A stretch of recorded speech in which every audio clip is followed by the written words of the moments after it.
guys had a tough matchup against Washington Yep. State, who I think was number 2 in the country, and then Yep. tackles for loss heading into the game. A couple tackles for loss, but no sacks again. Right. No sacks on the season. Just how have you guys been able to do this? Right? Yeah.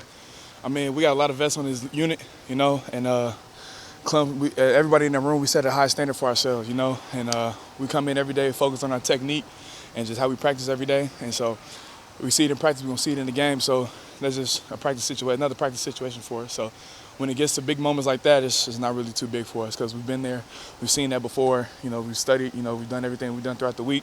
So when it comes to Saturday and big moments like that, we just react. We talked to you at Georgia. Yeah. You mentioned, I can't remember how many specific days 2014. 2014. Something like that. Yeah. Days. You're now starting 3 weeks in a row, 2 weeks in a row, excuse me. Just Yeah. how different is this now Yeah. for you in this experience? Well, I mean, I can't do nothing but give all glory to God, number one. Number two, the biggest adjustment is really just the recovery. It's a quick turnaround from Saturday to coming back and practicing on Monday. And I got to practice how I play.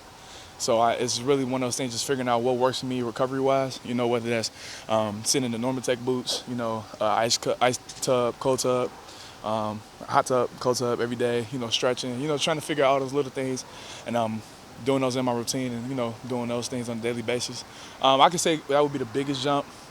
It's just that quick turnaround, That's pretty much about it. And then, yeah, just get my body back on a quick turnaround really be the main focus right now. So I know Dan doesn't like it, but PFF has you ranked as like the highest pass blocking guard in the country. Really? Over the last couple of weeks, yeah. Really? Yes, sir. I didn't know that. You guys as a unit are the number 1 team in the country Okay. in pass blocking. Just why is pass blocking your thing? Why do you think that grade reflects how you play? Right. Well, one, I didn't even know that, so thanks for letting me know that. But two, it's one of those things where, I mean, we practice it, you know what I'm saying? I don't think that, we take pride in what we do, As a unit, like, we all take pride in what we do, so, I mean, it's just a product of what we've done. My whole thing is not just focusing on one element of my game, trying to be a well-rounded player. So, I mean, the pass blocking grade is great. But also at the same time, too, I definitely want to emphasize the run blocking game. And there's a whole other element to my game that I haven't felt like has been, I haven't been doing my part in terms of like just when it comes to just fitting second level and third level defenders, pulling and everything like that. So that's more so where my focus is at, is how do I make areas making it my weaknesses strengths, you know what I'm saying? And so just building off of that, yeah. I didn't know about that. Thanks for letting me know. Yeah, absolutely. We didn't get to talk to you at the Washington State game, but Yeah. when was the last time you played in a game as crazy as that? Never. If I'm gonna be honest with you, in high school, I think when I played at HF, games were really like lopsided for the most part, and so we were more so in the favor of most of those games. And then I think when we lost like Lincoln East, we were definitely on the losing side of that all the time. So I haven't been in a game like that. You see games like that all the time, whether it was like it comes down to the last play, like Ohio State and Michigan.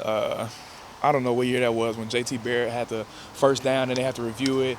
So you see those games, but honestly, being one of those games is like, it's a surreal moment. You enjoy it because like you never think those things will happen to you until it happens. It's just one of those things like, dang, like I really was just a part of a back and forth game, a high scoring game. And I told Forsyth this after the game. That kind of reminded me of. I think it was back in 2016. It was like Monday Night Football, and it was like Rams and what was it, Chiefs or something like that. And it was like 52-51. It was like a high-scoring game. So that's kind of what it felt like for me. So. What was it like for you? Like Dan after the game talked like Yeah. He said to the first team offense, like, you guys do this in practice every day. Just what was it like to have that conversation and then have the leadership of your an older offensive line around you? Yeah, I mean. That just shows how much confidence Coach Landon has in us as a unit. Like this is what we do. So like you said, like this is another situation in practice for us. We just go out and execute like we normally do. So we weren't shaken by the moment, but just to have your head coach come over there and just, instill a lot more confidence into us, just knowing, hey, this is what you do on the regular. Like just don't go out there and try to do anything extra. Just go out there and do what you do. And then the vets out there, Coach Clem was on the sideline just talk about competitive poise. Like, let's not get too rattled, just because like the ebbs and the flows of the game. If you do that, then your play level will waver. And that's just one of the things that Clem emphasized on the sideline was just that even kill. Like no matter what happens, a good play or a bad play, let's just say have competitive poise all the way throughout until the clock struck 0. And then we did that, and we came out victorious. So you couldn't ask for anything better than that. Looking forward to Stanford, their front seven has a lot of experience on the 6-year guys. What have you seen on tape about what they do so well? Yeah, linebackers are definitely a core group. they definitely have. That's where the experience is. They fly around. You know, they fit the run very hard. And so we're just gonna go out there on Saturday in Austin and then do what we normally do. You know, another Tuesday, another Wednesday, another Thursday for us. So that's all I'm focused on.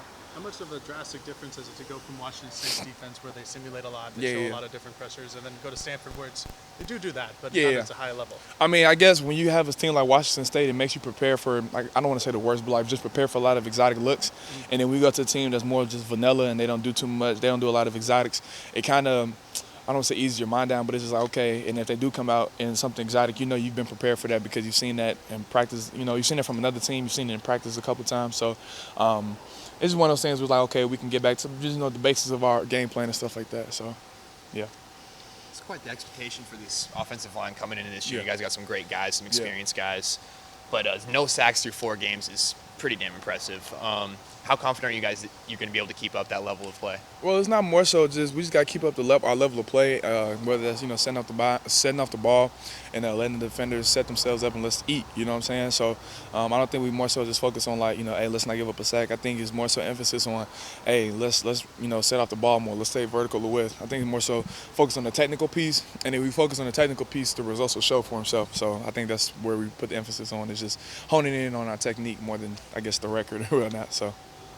You've had a chance to experience both a home win and an away win this year so far. Which one do you think was sweeter in general? Yeah, I mean, it's always nice winning at home, but when you go out in an environment like that, especially in Pullman, you know, they have a loud fan base. You know, their student section's always making noise, especially throughout the time that we were on the field. So to go out there and then go out and shut that crowd up, especially when it was a high-scoring game and it went all the way down to the wire, when you could do that and shut the crowd up completely, it's a different feeling because everybody was just dead silent throughout the entire game. They didn't want to say anything, you know what I'm saying? So I guess shutting out those away games are a little bit better than the home ones. But we love Austin too, for sure. So.